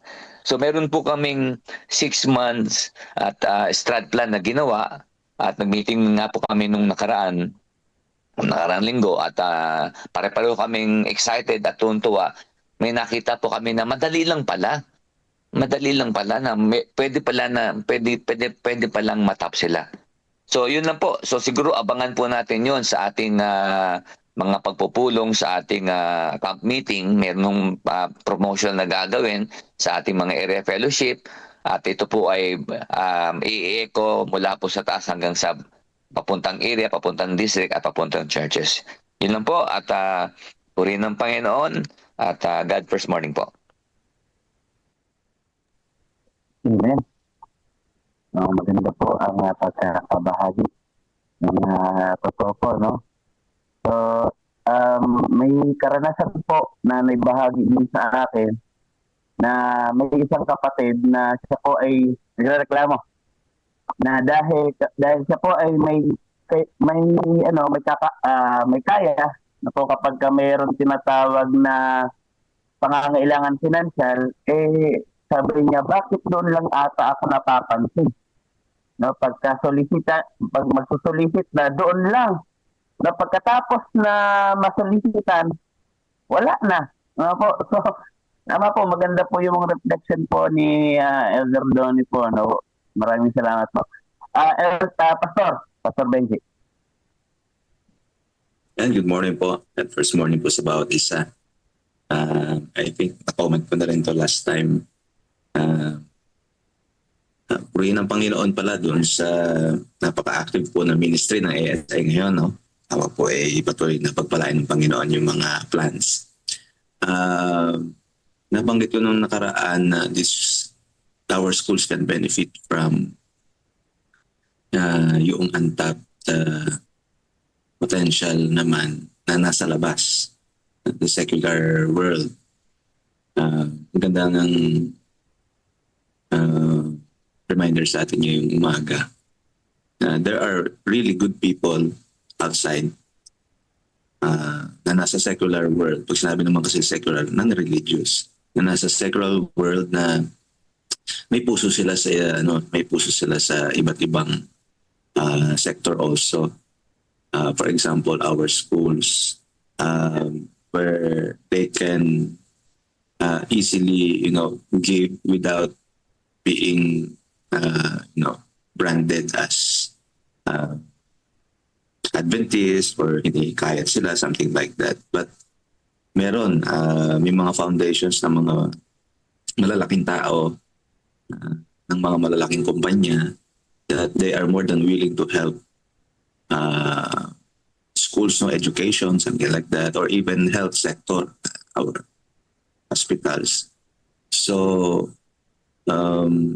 for example, yung mga universities sa US, they grow and napakalaki nila not because of yung yung tawag dito, yung tuition lang, but because of the endowments, yung mga sponsorship na na dumarating sa kanila from the billionaires, from the US, from the government itself, funding also from the Middle East, yung mga oil companies na malalaki. I think it's time for the church to really look into it and intentionally reach out. I don't know how, kung ito ay simple level or high level talks, or I think pwede mas maganda maumpisahan na upang sa ganun ay makita rin natin kung paano gagawa ang Panginoon dito sa sinasabi sa atin, sa inspiration natin ngayong umaga. And we pray na nawa ay patuloy na mag-open ng Panginoon ng mga pamamaraan. But sabi nga dito, God preparing the way dito sa chapter na ito. I believe that the Holy Spirit will impress our people sa church and also those people outside the church na may mga puso sa ganitong mga sector ng lipunan, education and health. So let's pray about it. At nawa po ay yung mga connections ng bawat isa ay pasimulan po nating maipanalangin. Yan. Salamat po. Sige po, Brother Ronnie. Pastor, ako, malaki po ang aking karanasan po sa pag-reach out sa tinatawag nating elite. Nung panahon po na ako po ay nasa canvassing work, naging kliyente ko po yung mga sikat na mga basketball players noon. Sila Alvin Patrimonio, sila Jojo Lastimosa, Eugene Kilban, nakilala po yun. Alam niyo po, nakatutuwa nung panahon na yun dahil lagi po akong libre sa ultra noon kapag may laro. At saka ako'y nabibigyan ng mga uniforme. Ang pagkakamali ko nga lang, hindi ko naitabi yung mga uniforme yun. Malaki pala ang halaga pag naibenta mo, naibenta. Pero ang punto ko po ay, madali lang naman silang lapitan. Yung nga lang po dapat ay, wala tayong agenda. Kasi ang isa pong karanasan gusto ko pong i-share, meron pong isang malaking may-ari po ng malaking, isang, kung tawagin po ay Spanish blood po siya. May-ari po siya ng malaking restaurant. Isang pamilya po sila, malaking may-ari ng restaurant sa Makati. Nung nakausap ko po siya, ay frustrated po kasi siya sa simbahang yung simbahang Romano po na dahil puro daw po opera. Ganito ganyan, yun ang kinikwento niya. So nag-uusap po kaming ganon. Tapos nagawa ko po siyang madala doon sa ating simbahan na malaki dyan sa may Quezon City. Kailan po hindi po naging komportable dahil bagamat aircon po yung mother's room pero hindi ko naging komportable. So hindi na ho bumalik. So isa po yun, dapat meron tayong, kung mape-prepare po tayo sa ganitong gawain, dapat meron tayong paglalagyan sa kanila dahil mga nga po yan mga masiselan dahil may yaman nga po. May paglalagyan tayo na kung saan they will really feel comfortable na kung saan po ay mapaglilingkuran sila. Pangalawa, dahil nakakausap ko na po ito, lagi kong pinupuntahan, nagsama po ako ng isang manggagawa. Hindi ko na lang po babanggitin kung sino po siya. Sabagay, retired na po siya. Alam niyo po, nung sinama ko po siya, bigla pong uso pa ho kasi noon yung harvest and gathering. Nako po. Pasensya na po kayo. Dahil hindi ko po napigilan nung ginawa po ng ating manggagawa po yun. Subalit, yun nga po ang nangyari ay hindi ko na po siya, ayaw na ho makipag-usap sa akin dahil ganun din daw pala yung natin pagdating. So kailangan maging maingat to talaga tayo. Yun nga po, sa tumagal-tagal ng panahon na naintindihan ko po yung tamang pag-approach talaga. Talagang ang dapat to talagang gagamitin doon sa paglapit sa kanila ay kapwa ho nila mga elite, kapwa ho nila mga negosyante, kapwa nila professional upang they will speak the same language at hindi po magkakamali ng approach, wala pong agenda, dapat to talaga magiging kaibigan na muna. Maski nga po yung ating kasigat pagiging excited na maging Adventist yun, dapat hindi ho yun maramdaman nila dahil unang-una, alam naman ho natin, hindi naman natin gawain na sila maging Adventist, gawain po yan ng banal na espiritu. Tayo lang naman po ay nandoon upang makita po nila yung kagilagilalas na ginagawa ng Diyos sa ating mga buhay, upang sila po ay maintindihan nila na masarap pala at maganda pala ang buhay kapag naglilingkod sa Diyos. So yun lang po, kaya excited po kami sa ASI dahil marami pong ipinapakita ang Diyos sa amin na pwede pong gawin. Salamat po at puri ng Panginoon. Amen. So, sino pa po mga kapatid, reflection regarding po sa ating nabasa o napag-aralan sa hapon. Reflection po.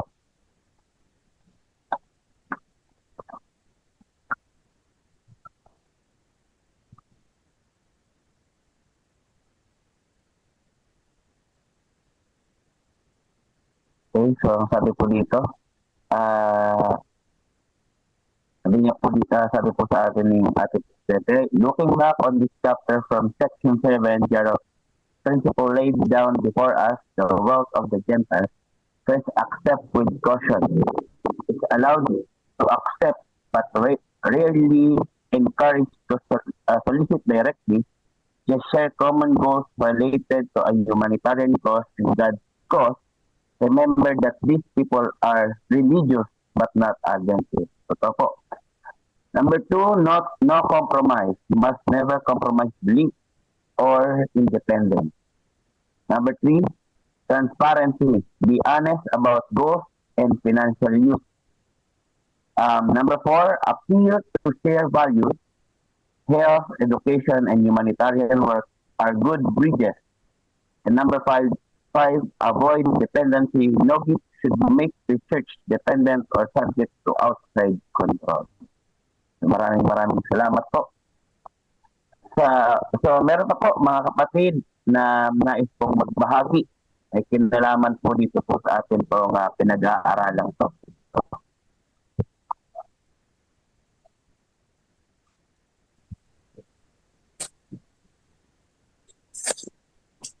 Mga kapatid, Pastor Dato. hello. Pastor Dasay.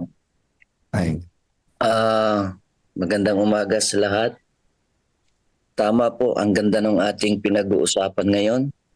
Ito ay tungkol sa pag-share ng katotohanan para doon sa mga elite. Ito po ang isang kakulangan natin, mga kapatid ko. At mag-share lang ako kung paano i-share sa mga elite. Actually, sa mga elite, sa aking karanasan, ay hindi muna yung doktrina. Tama yung narinig ko. Katulad ngayon, ako po ay membro ng council dito sa Dingalan, sa munisipyo. Dito po, wala na pong wala na pong beauty contest. Kasi tinanong ako, paanong nawala? Nung tinanong ako, sabi ko, Mayor, ano po ba yung pakinabang ng isang babae na nakashort ng maikli sa entablado at itaas-taas niya ang kanyang paa at medyo nakalabas pa ang dalawang bundok niya? I-share mo lang kung ano yung mabuti at makita nila yung mabuti sa atin. Yun lang muna ang ikon natin. Kaya sabi ni Mayor, ay wala nang beauty contest dito. Huwag na tayong magpa-beauty contest. Bakit ko sinasabi yun? Hindi lang doktrina, kundi ipakita mo kung ano yung paniniwala ng isang tao na nasa kay Kristo. At ngayon, pagka kami kumakain, sabi niya, Pastor, ito ho pwede sa iyo. Ibig sabihin, yung karakter ang tinitignan nila. Ano po, yung karakter ang tinitignan nila. Kaya nga po, bandang huli, ay napakinabangan din natin sila. O mayroon tayong pagawa sa church, inihiram natin ang sakyan, papahiram naman. At sa ngayon, gusto kong ulitin, magdudunit siya ng lupa, patayuan natin ng church. So, when we connect to them, kasi sila'y pinayagan ng Diyos na mamahala, ay mayroong pagpapala. Marami pa mga kapatid, ano po, ang ganitong pangyayari. Yung isang malaking businessman sa Bungabon. Namit ko lang yun sa pagja-jogging, mga kapatid ko. Hanggang sa ngayon, magkaibigan na kami. Kung may birthday siya, ako lang yung Adventistang umaattend doon. At alam niya kung ano ang mabuti. Ang nasabi na lang niya hindi lang, kung gusto kong mag-attend ng relihiyon, Adventista na pastor. Kaso lang hindi ako pwedeng maging Adventist kasi hindi ko sasabihin yung pinanggagawa niya. At least, nabigyan natin sila, napakitaan natin sila ng karakter na galing kay Kristo. Tama yung sinabi kanina.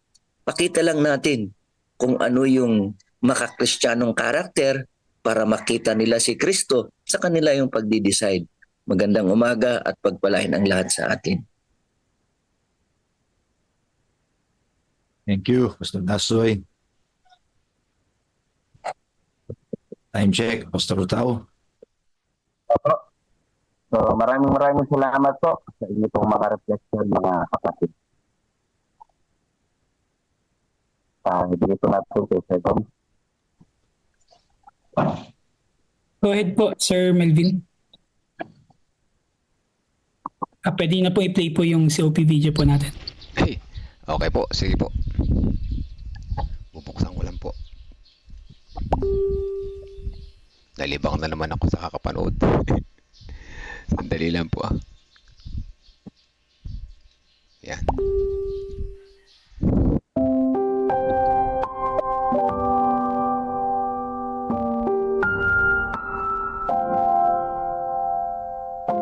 Nabingwit ng Ebanghelyo, April 6. Pagalingin mo ako, O Panginoon, at gagaling ako, iligtas mo ako, at maliligtas ako, sapagkat ikaw ang aking kapurihan.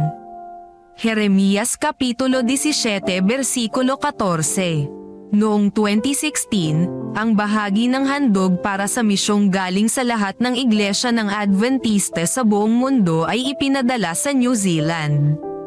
Nagkaroon ang iglesia sa rehiyong iyon ng matapang na pangarap ng pagsasahimpapawid ng Adventist Hope Channel ng libre sa buong bansa.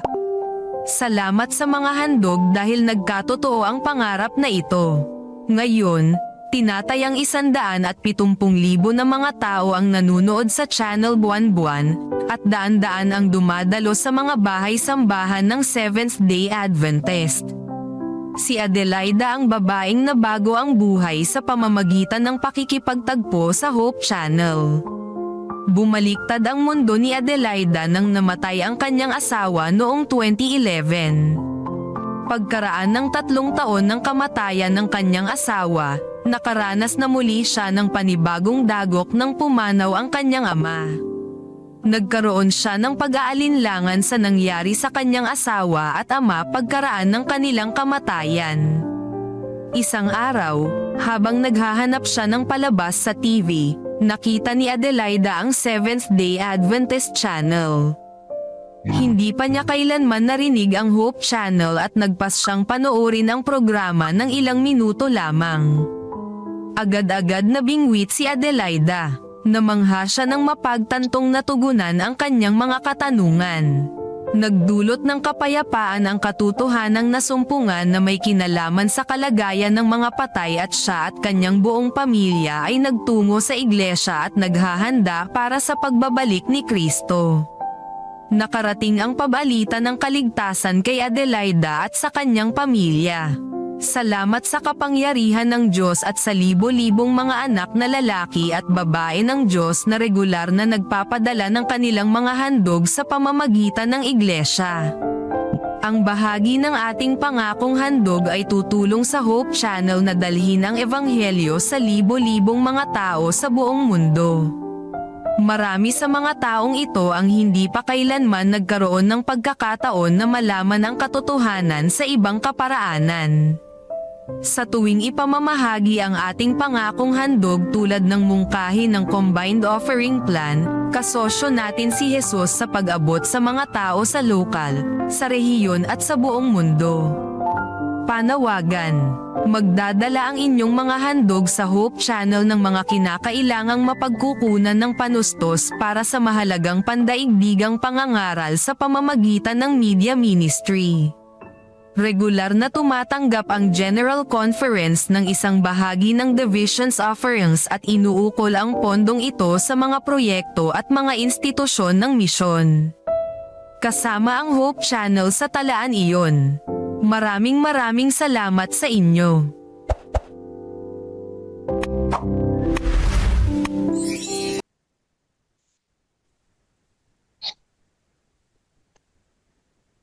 Ito po ang pagkukunan po ng ating reflection bukas.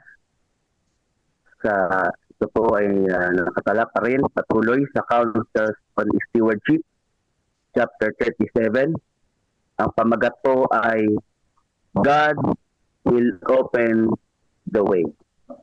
Ang sabi po dito, times are growing hard and money is difficult to obtain. But God will open the way for us from sources outside our own people. I cannot see how anyone can take exception to the gift, to the receiving of gift from those not of our faith. They can only do so by taking extreme views and by creating issues which they are not authorized to do so or to do. This is God's world, and if God could move upon human agents so that the land which has been in the hands of the enemy may be brought into our hands, so that the message may be proclaimed in regions beyond, shall men block the way with their narrow notion. Such conscientiousness as this is anything but helpful. The Holy Spirit does not lead men to pursue such a course. So kung titignan po natin mga kapatid, tunay na ang atin pong panahon ngayon ay mahirap. Napakahirap sabi nga po nila, mahirap kumita ng pera. Parang mahirap sa lahat ng bagay. Pero ang sabi po dito, ang Panginoon ay gumagawa ng mga paraan. Gumagawa siya ng kaparaanan upang sa ganon ay yung kanya pong maiproclaim yung gospel po ng atin pong Panginoon. So walang bagay na makakahadlang. Kapag walang anumang bagay na makakahadlang kapag ang Panginoon ay gumawa po ng kaparaanan. So ito po ang magiging pagkukunan natin ng reflection bukas mga kapatid. At ngayon po tayo po ay dadako sa atin pong united prayer.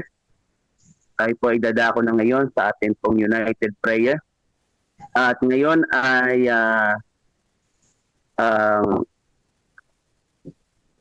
sino po ang Amen. Ayan, po. Medyo natin repasuhin natin ng kaunti para ating makita, no? Para bukas ay meron tayong idea sa ating pinag-usapan ngayong araw na ito. Ang title ay God will open the way. Bubuksan niya yung daan, ano? So, literal na way, daan. So, sabi dito ay ang kabanatang ito, itong chapter natin pag-usapan ay nagbibigay din sa paniniwala na ang Diyos mismo ang magbubukas ng mga daan upang makaisa katuparan ng kanyang gawain. Diyos ang gagawa ng paraan.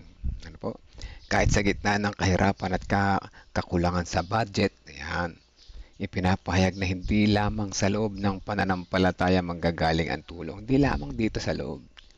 Hindi lamang sa mission, maaaring sa labas din, kundi maging mula sa mga taong wala sa pananampalataya. So, ito ay dapat tanggapin mo ng may bukas na puso at kaisipan. Kung napapansin natin, almost the same every day, pang-apat na araw na ito.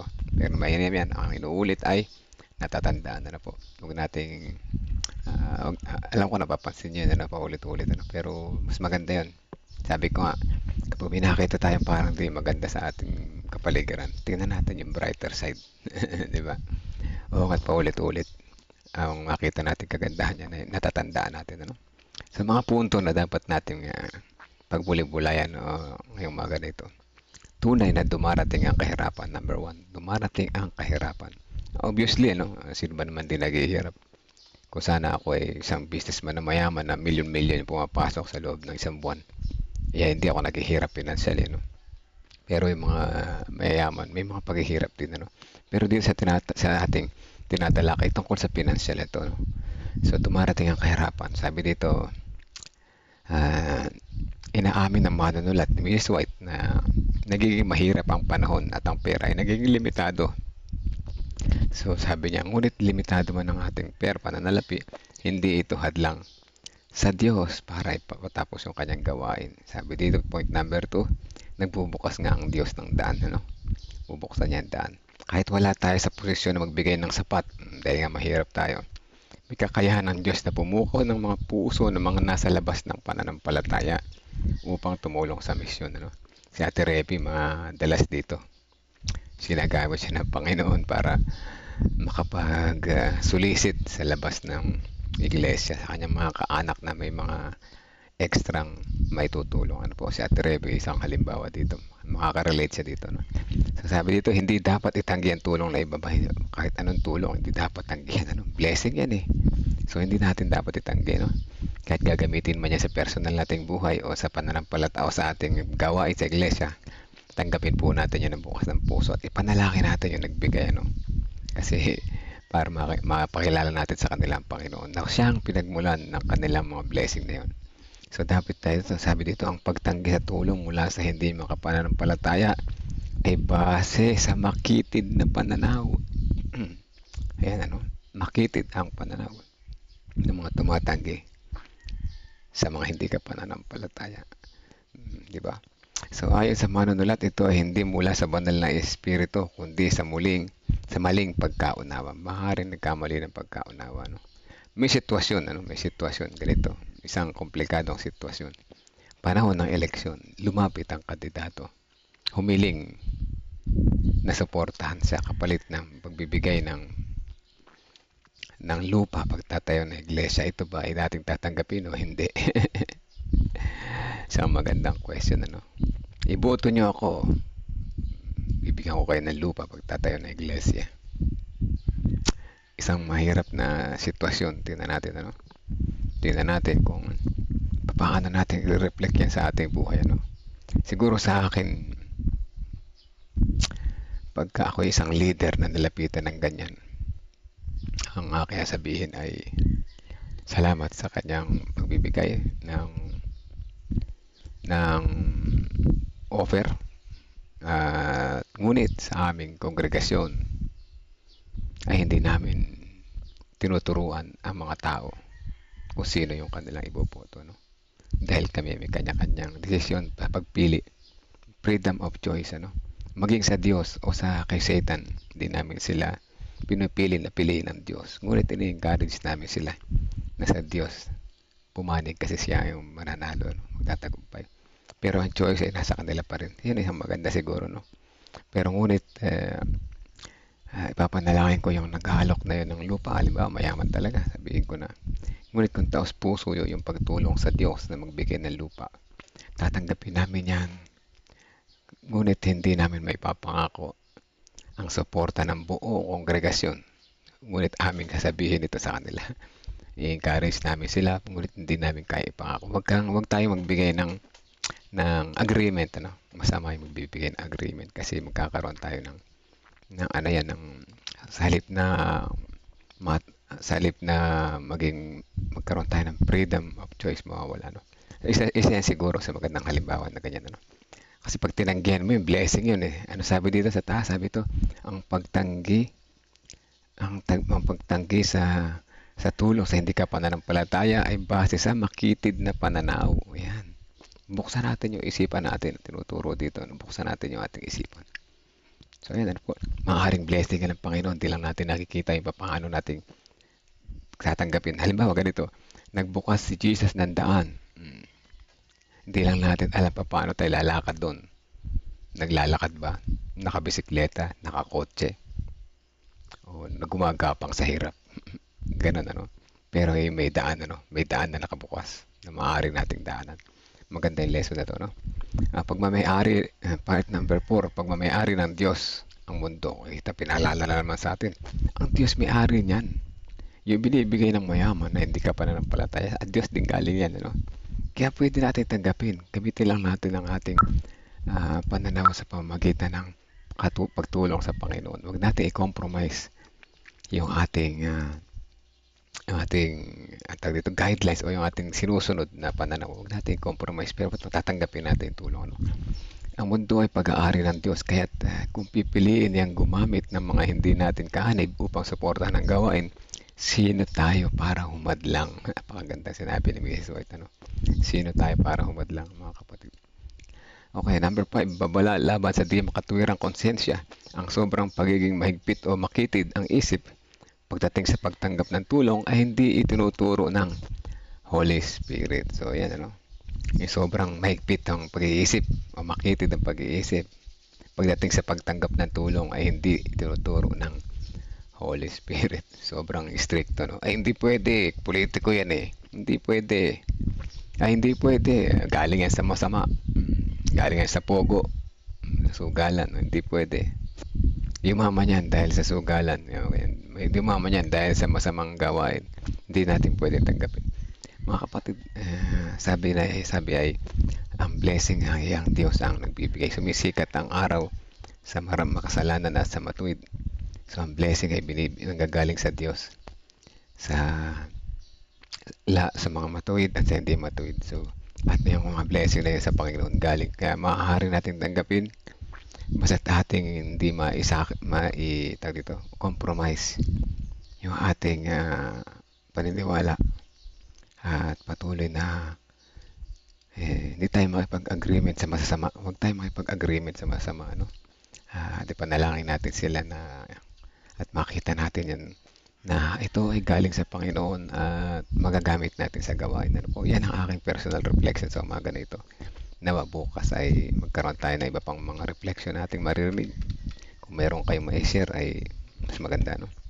Ate Rebe, sa video na pinalabas ngayon mo, Brother Mel, 10 plus 10 ang more. 10 plus 10 and more na lang ako. Praise the Lord, Ate Rebe. Ibig sabihin niya ng Holy Spirit ay patuloy na gumagawa sa ating puso't isipan. Ano yan, yung God First video, ano po? Totoo lang, Ate Rebe. Nagulat din ako God First video na pala. Wala ako nakaprepare. Pinindot ako ng folder. Pinindot ko, ito siguro pwede ito. Back, pinindot ko, play ko. Holy Spirit yung nagturo sa kamay ko. Pindutin ko yun. Maaari para maipanood sa inyo. Ano po? So, ibig sabihin, blessing para sa inyo po yung God First video na yan. So, yan ang ating lesson sa umaga na ito. Ang time ay 5:36 ng umaga. Tayo mananalangin. 30 seconds silent prayer and then itutuloy ko po. Ano po? Tayo manalangin, mga kapatid. Let us pray. Teka lang. Bumuksan ko yung akin. Ayan, let us pray.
Okay po, tayo manalangin. Pagpala at mapagmahal naming Diyos, aming Amang Banal na nasa langit, salamat po muli sa umaga na ito na muli nyo kaming sinamahan, muli nyo kaming ginising sa aming pagkakatulog. Sa umaga na ito, kami nagpapasalamat at meron kaming gabay sa aming bawat umaga, simula sa Bible reading, sa Lest We Forget, Counsels on Stewardship. Sa programa na ito, nagiging bukas ang aming isipan kung papaano kami ay mamumuhay ng tapat, kung papaano kami ilalaban sa mga panililang ng kaaway, kung papaano kami ay magiging masaya sa kabila ng mahirap na buhay na ito. Salamat po, O Diyos. Ramdam po namin ng inyong pagmamahal. Sa pagpapatuloy na aming panalangin narito, ang bawat isa sa amin na nananalangin, mayroon kami mga personal prayer requests, mga pangalan na nais namin ilapit po sa inyo. Ito po inyong dinggin, pagkaloob sa amin ayon sa inyong kalooban. Dalangin din namin ang aming personal na kahilingan ng bawat isa. Kung saan kami ay may mga pagsubok na pinagdaraanan sa buhay. Dalangin namin ang sambayan ni Ate Sally Sanchez, ang kanyang buong pamilya, ang kanyang kalusugan, ang kanilang pananampalataya. Gayon din ang sambayan ni Sister Marlene Garcia, ang Piñaranda Church sa kanilang pangunguna. Patuloy niyo po silang tawagin na maging tapat sa ano pa mang kapamarahan. Gayon din ang kanyang mga mahal sa buhay, ang kanyang buong sambayan. At kasama na rin ang sambayan ni Ate Revi at ng kanyang buong pamilya, mga anak, manugang, mga apo, ang iglesia ng San Leonardo, ang kapatiran ng San Leonardo. Nawa sa kanyang pangunguna, makita siya palagi ng kapatiran na mag-isang halimbawa. O dakilan Diyos, mabigat ang gawain hindi lamang sa San Leonardo, kundi sa buong aming mga iglesia na sasakupan.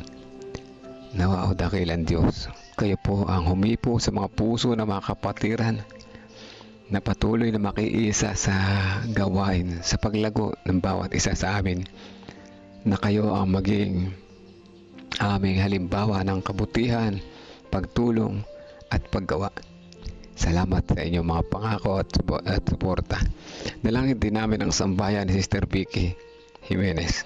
Siya ay may kahilingan personal para sa kanyang trabaho, sa kanyang amo, ang kanyang kalusugan o dakilan Diyos. Patuloy na aming tong nilalapit sa inyo. Ay din ang sambayan ni Sister Sweetie kasama ni Sister Hannah, kanilang buong pamilya, ang kalusugan ng bawat isa, ang matatag na pananampalataya sa kabila ng mga pagsubok at dumarating sa kanilang buhay. Gayon din si Sister Wilma Fernandez, ang kanyang pamumuhay bilang isang Kristiyano, na maging halimbawa siya ng isang tapat na lingkod mo o Diyos sa kanilang bahay tahanan, sa kanyang mga anak, sa kanyang iglesia at sa kanilang kapitbahayan. Gayon din naman ang prayer request ng aming kapatid na si Sister Teresita Dairet Reyes kasama ng kanyang mamahal sa buhay, ang kanyang kalusugan. Patuloy niyo po siyang hipuin na niyang pagpagaling na kamay. Nawa ang kanyang nararanasan na pagsubok sa kalusugan ay maibsan, mapalitan ng pag-asa at pangako at pagmamahal na nagbumula sa inyo. Dalangin din namin ang sambayan ni Ma'am Nora Capiedes at patuloy na fast healing and recovery kay Brother Leonard. Patuloy niyo po ipakita sa kanila ang maliit na liwanag na unti-unting lumalaki sa tulong po ninyo sa muling patuloy namin paglapit sa inyo. Gayon din ang sambayan ni Ate Evelyn Sabat sa kanya pang-araw-araw pa buhay. Patuloy niya ipakita sa kanya ang kabutihan ninyo at siya ay maging halimbawa din sa kanyang mga kapitbahayan. Ngayon din ang sambayan ni Sister Belinda Salvania, kung ano man ang kanyang nararanasan sa mga sandali na ito, ay kanya itong pinasasalamatan at patuloy niyo siyang gabayan sa kanyang patuloy na paglago, paghahanda kasama ng kanyang mamahal sa buhay hanggang sa nalapit ninyo pagdating. Dalangin din namin ng sambayan ni Sister Shirley Rosacinto, ano man ang kanyang kalagayan sa mga sandali na ito, alam niya na kayo po ay kanyang kasama at siya magtatagumpay sa piling po ninyo kasama at sa mga turo at gabay na inyong binibigay sa amin. Gayon din ang sambayan ni Ma'am Femi, kay Kuya Abner, ang mga teachers ng GAES, ang pupils and parents. Gayon din ang pinansyal na pangailangan ng mga kaguruan. O dakilan Diyos, tunay na mahirap ang buhay, ngunit sa tulong po ninyo, kami po ay nagiging magaan ang aming buhay. Nawa magkaroon ng mas mainam na mga number of enrollees ang GAES para mas maging ito ay mas maging kapakipakinabang sa mga guro, sa mga magulang at mas marami pang makarinig yung pabalita. Gayon din ang sambahan ni Kuya Melchor, Kuya Monching, Kuya Narcy Calas, patuloy na yung pagmamahal ang kanilang maranasan.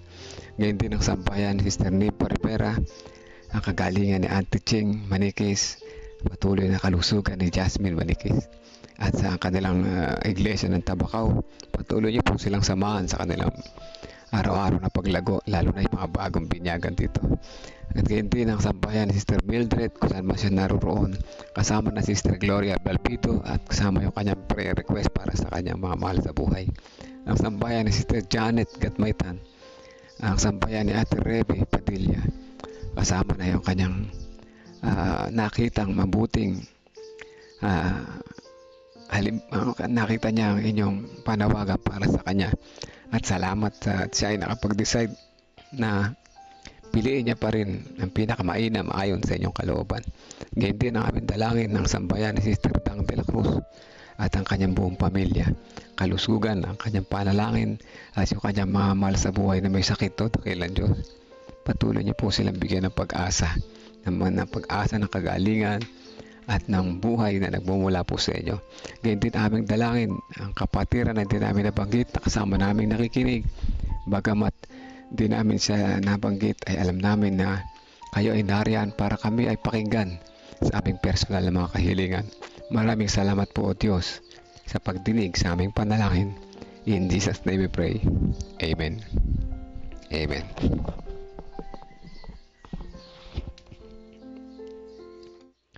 Amen mga kapatid. Ano po? And praise the Lord sa umaga na ito. At patuloy na tayo ay binigyan ng blessing sa umaga na ito. Sa mga nariyan sa live ay salamat po sa inyong pagsubaybay. At hindi naman sa mga nag-share, salamat po. Bukas ay patuloy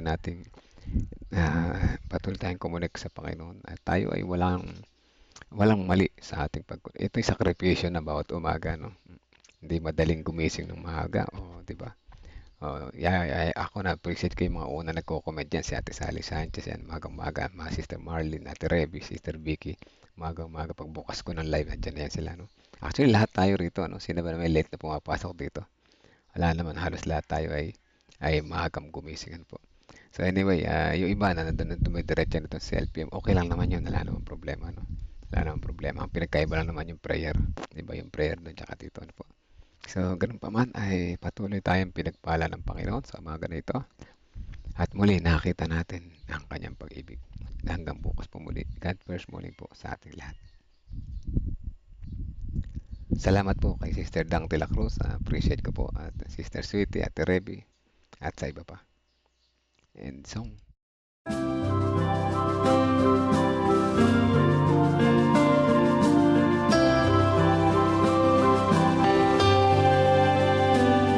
I hear the voice of Jesus calling. My answer is, I will go. I see the need of people crying. My answer is, I will go. I go to share the message of love. I go to share the blessed hope. But if I get discouraged, I call to Jesus' help.